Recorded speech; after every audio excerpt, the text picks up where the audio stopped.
అయినా ఎన్టీఆర్ గురించి నువ్వు మాట్లాడుతున్నావు. అసలు ఎన్టీఆర్ గారు ఆ పార్టీ ఎప్పుడు పుట్టిందండి? రాహుల్ గాంధీ మన ముఖ్యమంత్రి రాజీవ్ గాంధీ గారు మన ముఖ్యమంత్రి అంజయ్ గారిని అవమానిస్తే కదా తెలుగువారి ఆత్మగౌరవ నినాదంతో పుట్టింది ఆనాడు తెలుగుదేశం పార్టీ. ఇదే కాంగ్రెస్ పార్టీ ప్రధానమంత్రి రాజీవ్ గాంధీ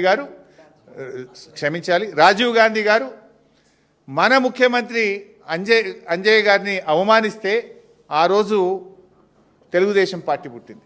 తెలుగుదేశం పుట్టుకనే కాంగ్రెస్ వ్యతిరేకంగా. ఎన్టీఆర్ గారు ఆనాడు కాంగ్రెస్ పార్టీకి వ్యతిరేకంగా జాతీయ స్థాయిలో నేషనల్ ఫ్రంట్ నెలకొల్పిండు కదా.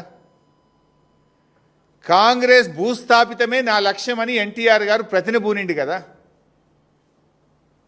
నిజంగా కాంగ్రెస్ భూస్థాపితమైతే ఎన్టీఆర్ గారి ఆత్మశాంతి చేకూరుతుంది.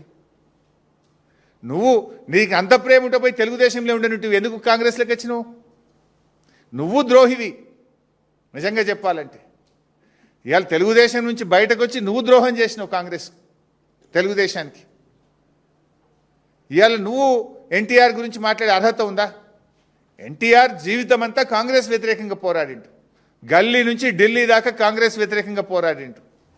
ఆ ఎన్టీఆర్ గారు ఎప్పుడు ఆత్మశాంతి చేకూరుతుందంటే కాంగ్రెస్ ఈ రాష్ట్రంలో భూస్థాపితమైతే ఎన్టీఆర్ గారి